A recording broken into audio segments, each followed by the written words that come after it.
अस्सलाम वालेकुम। Design and analysis of algorithm की सीरीज़ के 17 लेक्चर के साथ मैं हूं मकबूल हुसैन। आज के लेक्चर में जो हम टॉपिक डिस्कस करने जा रहे हैं वो सॉर्टिंग मेथड में इंसर्शन सॉर्ट है। सॉर्टिंग मेथड हम कर रहे हैं जिसमें हमने कुछ सॉर्टिंग कर ली है, जिसमें बबल सॉर्ट हो गया था,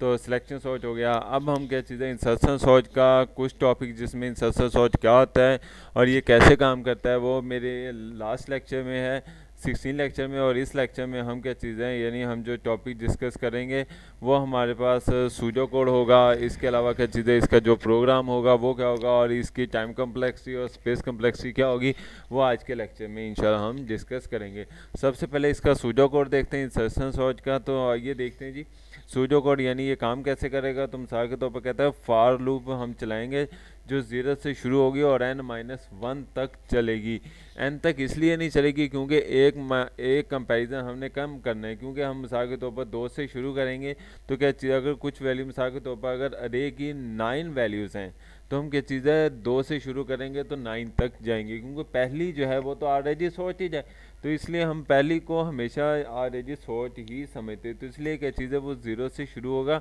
और n-1 तक चलेगा और उसके बाद j इक्वल टू 1 होगा। और यहाँ पर ये कंडीशन कंपैरिजन होगी कि अगर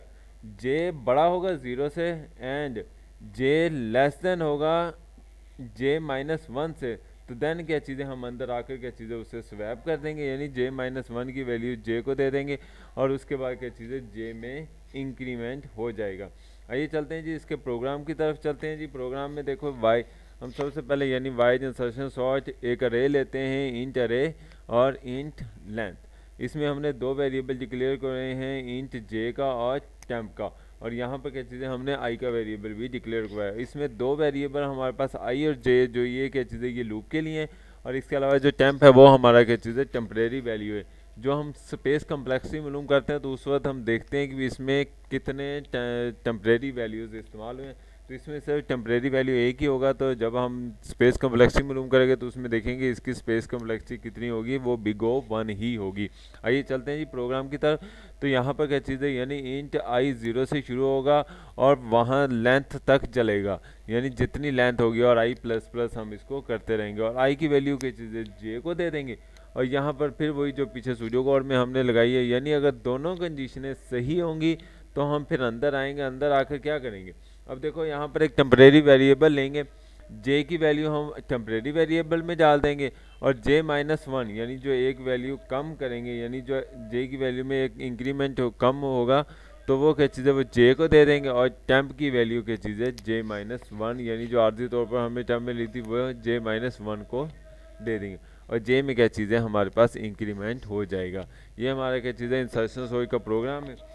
तो इसमें क्या चीज़ें यानी हम देखते हैं कि बेस्ट सॉर्ट यानी हमारे पास बेस्ट टाइम इंसर्शन सॉर्ट क्यों इस्तेमाल की जाती है। When data set are relatively small, यानी जब थोड़ा डाटा होगा तो तब हम इसको इस्तेमाल करेंगे और ये क्या चीज़ें मंडेरी एफिशिएंट होगा। तो when you want to quick easy, यानी जब हमने स्पीड से काम करना हो तो ये हमारे लिए ज़्यादा बेहतर इम्प्लीमेंटेशन है। Not hardware to code insertion sort. और when data set are mostly sort already, जब यानी डाटा इस सीरीज़ में होगा यानी 1 2 4 6 3 2 यानी इस फॉर्म में होगा तो तब ये क्या चीज़ है ये हमारे लिए ज़्यादा बेहतर है। आइए चलते हैं जी वर्स्ट केस, यानी ये बेस्ट केस था यानी कहाँ पर हमने इस्तेमाल, और वर्स्ट केस यानी कि भी कहाँ पर ये हमें ज़्यादा सूटेबल नहीं है। तो वैन यानी इसका डिसएडवांटेज क्या आप ले सकते हैं।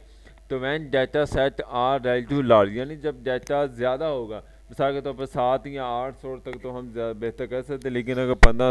15 एलिमेंट्स होंगे या इससे ज़्यादा होंगे तो क्या चीज़ें हमारे लिए प्रॉब्लम क्रिएट कर सकता है, because running time is quadratic. तो when data set are completely unsorted, यानी जब सारा डाटा अनसॉर्टेड होगा यानी तो फिर क्या चीज़ें यानी वो हमारे लिए क्या चीज़ है वो वर्स्ट केस होगा। तो यानी एब्सोल्युटली जिस तरह उसने दिया यानी रिवर्स आ जाए में 9 सबसे पहले 8 7 6 5 4 ये पूरा रिवर्स आ जाए, क्योंकि सबसे पहले 4 आएगा फिर 5 आएगा फिर 6, इसी के से तो सबको क्या चीज़ें हमने रिवर्स आ जाए में करना है, जिससे क्या चीज़ें हमारी स्पीड जो होगी वो काफ़ी ज़्यादा स्लो हो जाएगी और हमें क्या चीज़ें ज़्यादा मूवमेंट करने की ज़रूरत पड़ेगी।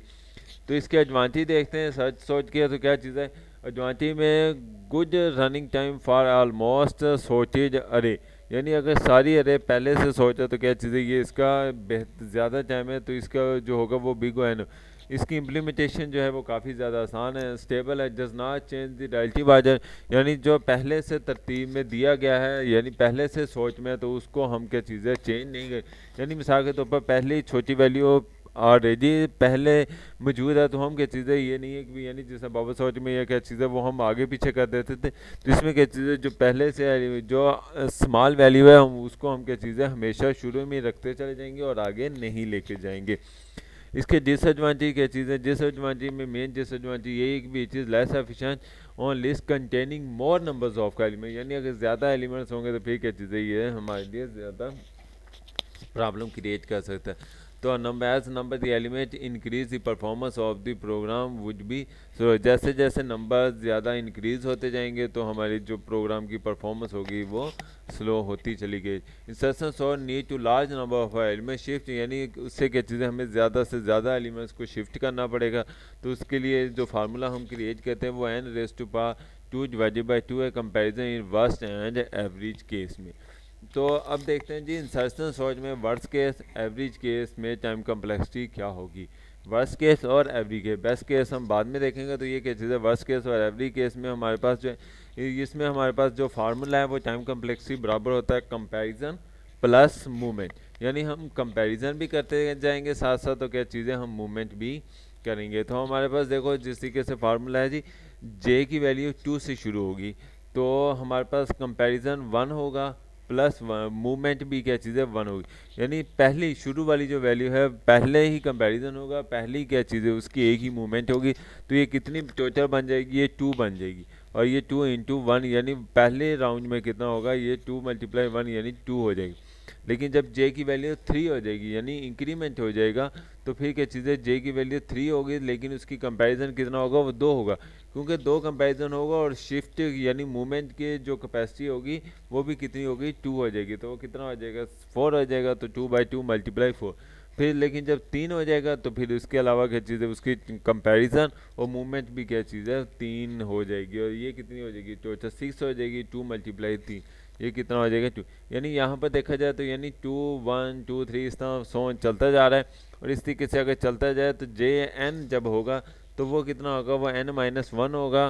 प्लस n-1 बराबर किसको होगा 2 इंटू n-1 हमारे पास, क्योंकि ये देखो ये हमारे पास 1 2 3 है तो ये भी 1 2 3, तो ये n-1 है तो ये भी क्या चीज़ है n-1 होगा, और इन दोनों को अगर इकट्ठा कर लिया जाए जिस तरह ये 2 4 6 आ रहा है तो ये क्या चीज़ है 2 इंटू n-1 आ रही है, जिस तरीके से 1 2 3 है तो 2 वैसे का वैसे ही, और 1 2 3 की चीज़ें ये हमारे पास n-1 हो, ये देखो ना, यानी हमारे पास j की वैल्यू अगर 2 है, यानी अगर फर्स्ट करो हम इसको 2 लेते हैं तो यानी हमारे पास यहाँ पर जो होगा वह n-1 होगा। इस तरीके से अगर j की वैल्यू 3 होगी, यहाँ पर क्या चीज़ है j की वैल्यू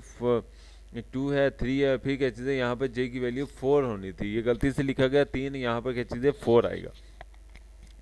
तो ये क्या चीज़ें हमारे पास अगर देखा 2 इंटू n-1 है तो उसकी जो हमारे पास टोटल टाइम कम्प्लेक्सिटी कितनी बनेगी 2 इंटू n-1 है। इस तरीके से ये हमारी जो सीरीज़ बनती है वो कितनी बनती है, यानी 2 इंटू n-1 यानी 1 होगा, फिर 2 होगा, जिस तरीके से ये हमारी सीरीज़ है ये हम लिखते चले 2 इंटू 1 2 इंटू 2 2 इंटू 3, तो ये क्या चीज़ें इस तरीके से सारों को जमा करें तो ये हमारे पास कितनी बनेगी 2 इंटू n-1 बनेगी। तो हमारे पास ये हम कैलकुलेट करेंगे तो क्या होगा 2 अगर हम इसमें से कॉमन ले लें तो 2 into 1 plus 2 plus 3 plus on into n-1 होगा, और ये जो हमारे पास 2 का 2 आ जाएगा, लेकिन ये जो हमारी सीरीज़ बनती है ये n into n-1 divided by 2 होगी, ये हम पिछली लेक्चर्स में भी क्या चीज़ है चेक करते आ रहे हैं। तो इसको हम जब कंपेयर करेंगे यानी 2 जो होगा वो 2 से डिलीट हो जाएगा, तो पीछे का बजाय n इंटू n-1 होगा, n को n से मल्टीप्लाई करेंगे तो n स्क्वायर आ जाएगा, माइनस n को 1 से मल्टीप्लाई करेंगे तो माइनस n हो जाएगा। लेकिन हम देखते हैं कि यानी जब भी हम टाइम कम्प्लेक्सिटी मालूम करते हैं तो जो बड़ी वैल्यू होगी वो हमारे लिए क्या चीज़ है टाइम कम्प्लेक्सिटी बनती है, तो इसमें क्या चीज़ है टाइम कम्प्लेक्सिटी कितनी होगी वो n स्क्वायर होगी। तो हमारे पास जो वर्स्ट केस और एवरेज केस की जो टाइम कम्प्लेक्सिटी कितनी होगी वो बिगो n स्क्वायर बनती है। उम्मीद है इस टॉपिक की आपको समझ आई होगी, और इसके अलावा अब हम करते हैं जी इंसर्शन सर्च में बेस्ट केस की टाइम कम्प्लेक्सिटी। बेस्ट केस में यानी अगर तमाम एलिमेंट्स जो है ना वो सॉर्टेज ऑर्डर में है, यानी ये पहली असेंडिंग आर्डर में, यानी 1 2 3 4 5 6 7 8 है। तो इसमें क्या चीज़ें हमें सिर्फ कंपैरिजन ही करना पड़ेगा, यानी 2 का 1 के साथ करेंगे, फिर 3 का 2 के साथ, फिर 4 का 3 के साथ, फिर लेकिन यहाँ पर मूवमेंट नहीं हो रही। तो इसका मतलब है यानी सिर्फ ओनली कंपैरिजन नॉट मूवमेंट। तो सो इससे हम कह सकते हैं कि यानी बिग ओ एन की चीज़ें इसकी टाइम कम्प्लेक्सिटी बनती है। आगे चलते हैं, हमारे पास इंसर्शन सॉर्ट में जो स्पेस कम्प्लेक्सिटी है वो कितनी है जी। जिस तरीके से प्रोग्राम में मैंने बताया था हमने कितने टेम्परेरी वेरिएबल लिए थे, तो वहाँ पर एक ही वेरिएबल लिया था, तो इसलिए इसकी जो टाइम कम्प्लेक्सिटी कितनी होगी वो बिग ओ 1 होगी। उम्मीद है इस लेक्चर की समझ आई होगी। अगर किसी भी टॉपिक की समझ ना आए तो आप मुझसे डिस्कस कर सकते हैं। अपना ख्याल रखिएगा। अल्लाह।